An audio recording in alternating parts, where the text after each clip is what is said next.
Imagine witnessing an extraordinary encounter between two towering figures of Islamic thought, Ibn Arabi and Ibn Taymiyya. Though they never met in reality, today we embark on a simulated journey where these intellectuals engage in profound dialogue. Our journey will take us to three iconic locations: Granada, Damascus, and Mecca. Our first stop is Granada, the last stronghold of Muslim Spain. Picture the Alhambra's majestic halls, where the intricate artistry reflects the mysticism of Andalusian culture. Here, Ibn Arabi and Ibn Taymiyya stand in the twilight, ready to discuss the nature of Sufism and the doctrine of Wahdat al-Wujud, or in other words, the unity of existence. Next, we travel to Damascus, a central hub of Islamic learning and scholarly debate. Amidst the bustling markets and historic mosques, our philosophers meet again, delving into the intricate subject of theology and the understanding of Tawhid, the oneness of God. Finally, we find ourselves in Mecca, the spiritual heart of Islam. The Grand Kaaba stands tall, its black drapery shimmering under the sunlight. Pilgrims circle the sacred structure. Here, Ibn Arabi and Ibn Taymiyya engage in their final debate, exploring the realm of religious practices and worship. Ibn Arabi's Fusus al-Hikam and al-Futuhat al-Makkiyya delve deep into his mystical philosophy and the doctrine of Wahdat al-Wujud. On the other hand, Ibn Taymiyya's Kitab al-Tawhid, Majmu' al-Fatawa, and Minhaj as-Sunnah offer a rigorous critique of mysticism and a robust defense of orthodox Islam. In this video, we'll simulate their debates, focusing on the themes of Sufism, theology, and religious practices. So join us as we remove the dust and explore the clash of these intellectuals.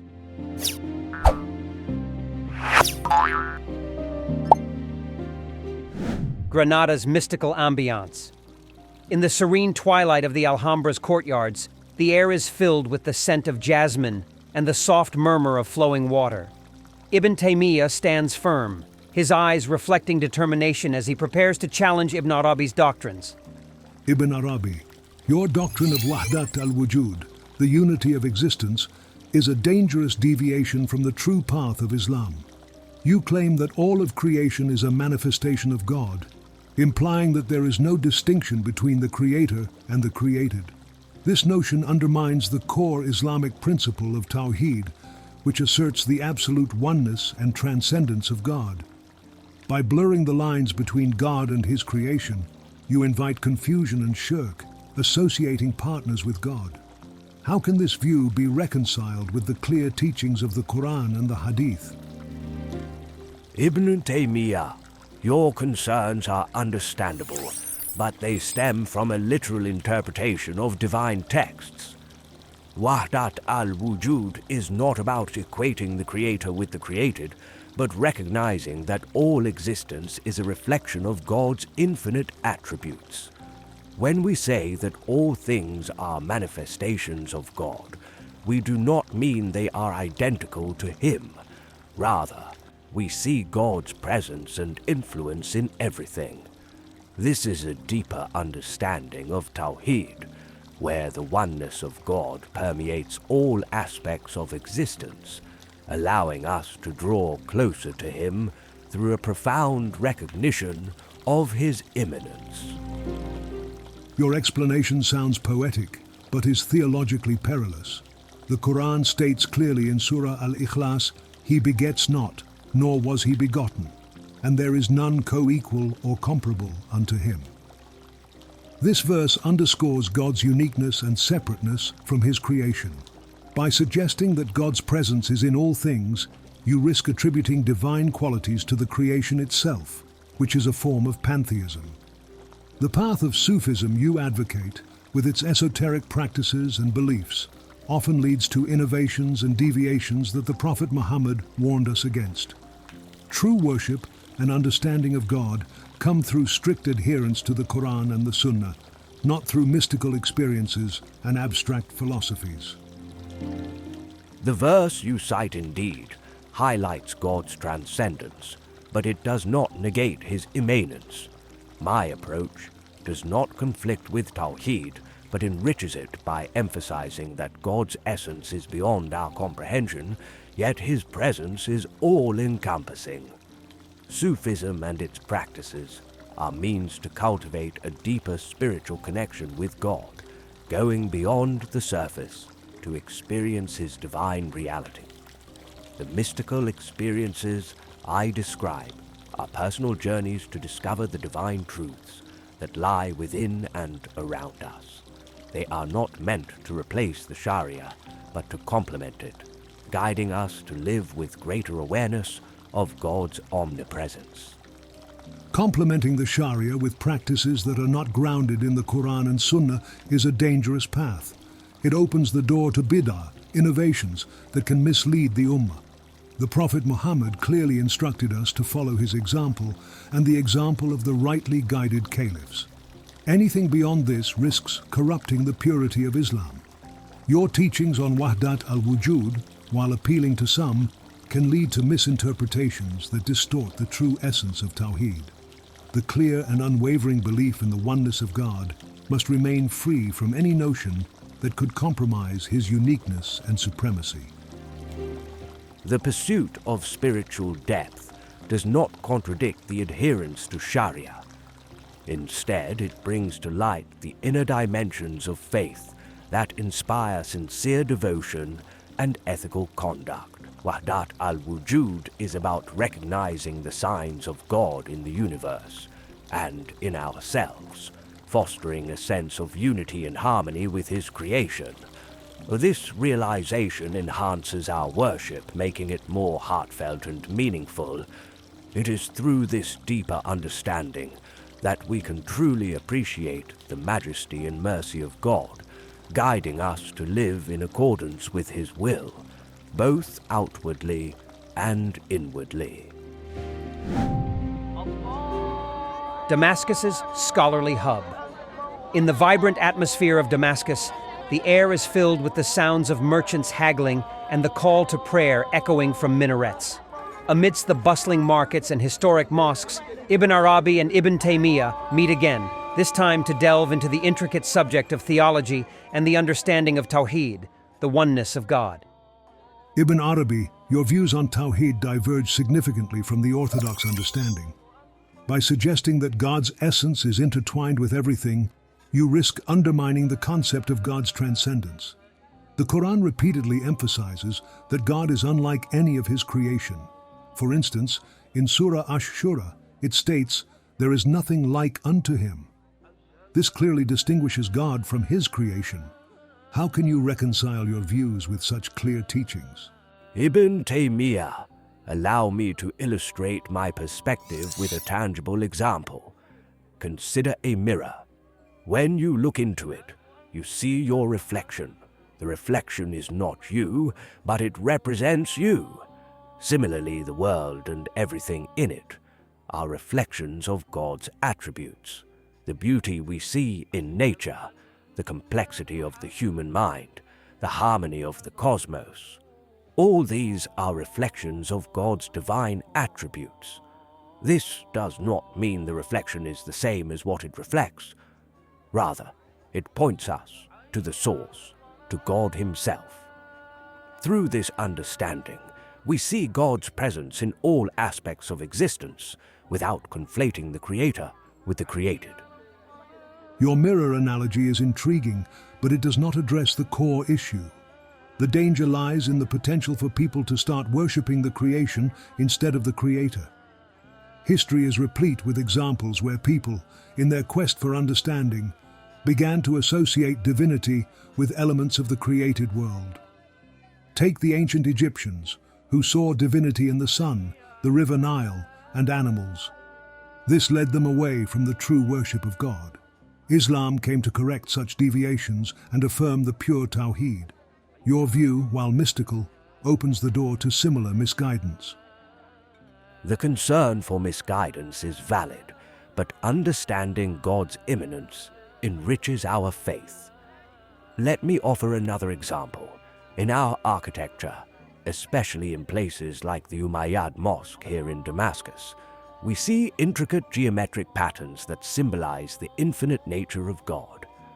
These designs are not random, they are deeply symbolic. The endless repetition of patterns reminds us of God's infinite nature and His presence in all things. Recognizing these patterns elevates our awareness of God's omnipresence and inspires us to worship Him with greater reverence and understanding. The geometric patterns you speak of are indeed beautiful and can serve as a reminder of God's greatness, but they should not be confused with His essence. God's essence is beyond human comprehension and representation. The Prophet Muhammad emphasized simplicity and clarity in worship to avoid any form of confusion or idolatry. The strict separation between the Creator and creation ensures that we worship God alone, without any association or intermediaries. Our practices and beliefs must remain grounded in the Quran and Sunnah to preserve the purity of Tawhid. Consider the concept of light.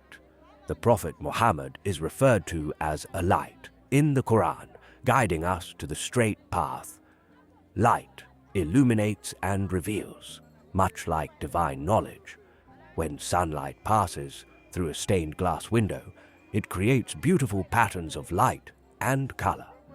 The light itself remains pure and unchanged, even as it takes on different forms. Similarly, God's essence is pure and unaltered, even as His attributes are reflected in creation.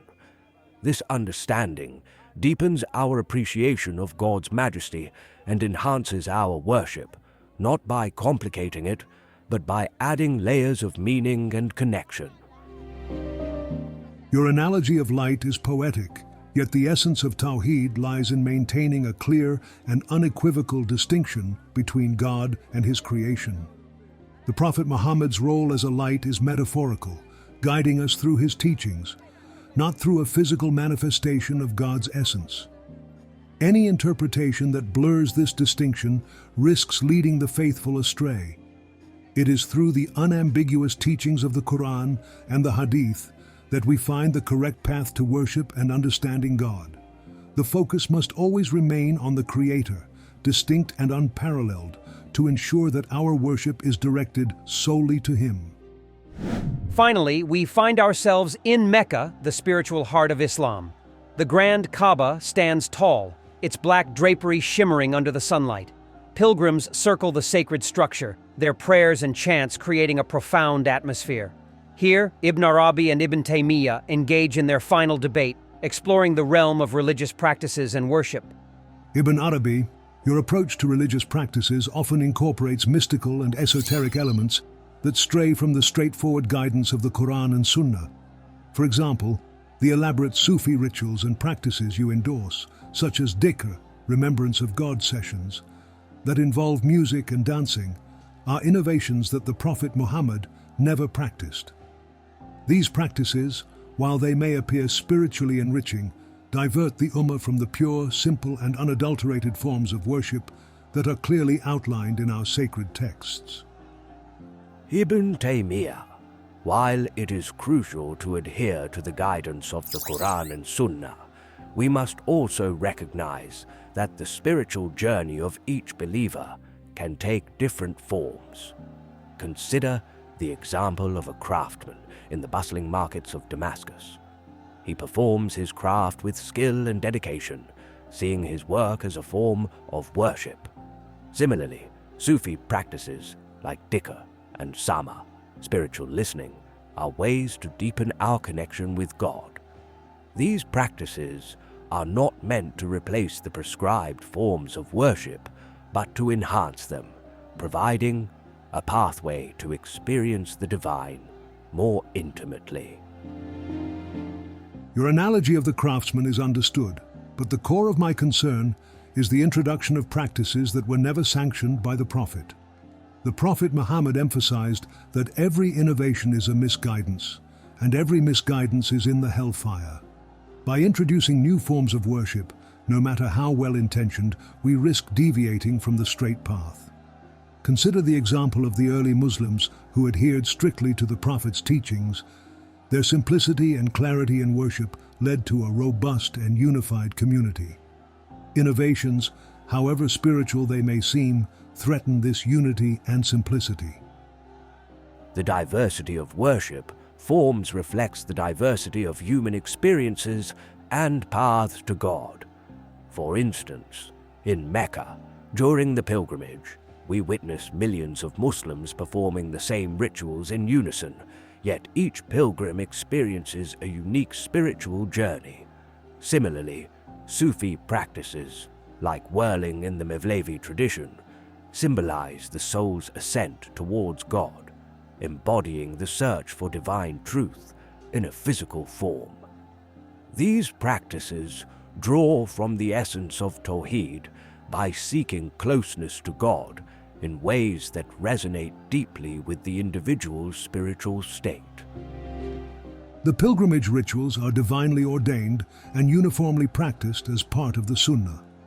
They are a testament to the unity and simplicity of Islam's prescribed forms of worship. Introducing practices not found in the Quran or Hadith, regardless of their intended spiritual significance, creates fragmentation and potential misguidance.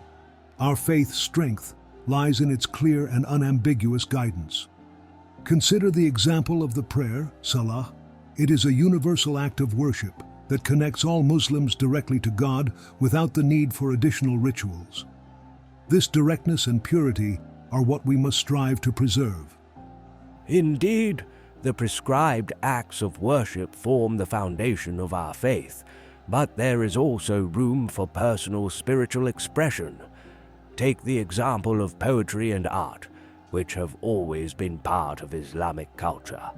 They are not direct acts of worship, yet they inspire devotion and reflect our love for God. Similarly, Sufi practices can be seen as expressions of love and longing for the divine, fostering a deeper emotional and spiritual connection. These expressions, while personal and varied, ultimately lead back to the same core, the worship of God. While poetry and art can indeed inspire and reflect devotion, they are not substitutes for the prescribed acts of worship. They remain cultural expressions rather than acts of ibadah, worship. The danger lies in elevating these cultural practices to the status of religious obligations or using them as primary means of worship. The unity of the Ummah depends on our adherence to the clear and direct forms of worship established by the Prophet. Anything beyond this risks creating divisions and misunderstandings about the true nature of our faith. The ultimate goal of any practice, whether it be prescribed worship or personal spiritual expression, is to draw closer to God and embody His attributes in our daily lives. When understood and practiced with sincerity and awareness, Sufi practices do not detract from the essence of Tawhid, but rather enrich it. They serve as reminders of God's omnipresence and our continuous journey towards Him. The diversity in expressions of faith highlights the universality of Islam, capable of touching hearts across different cultures and personal spiritual paths. As we conclude our journey through the profound debates between Ibn Arabi and Ibn Taymiyya, we witness how their differing views on Sufism, theology, and religious practices highlight the richness and diversity within Islamic thought. These disagreements, rooted in both theological interpretations and cultural contexts, have historically led to significant conflicts and divisions within the Muslim world. Throughout history, the intense debates between followers of mysticism and strict orthodoxy have often escalated into severe criticisms and prolonged periods of discord. The solution to these conflicts lies in embracing a culture of dialogue and mutual respect, recognizing the legitimacy of diverse viewpoints and fostering an environment where differing interpretations can coexist is crucial for moving towards a more harmonious and unified ummah. Join us in our next exploration as we continue to uncover the layers of Islamic thought and philosophy. Let's continue to remove the dust and explore the vast horizons of knowledge together.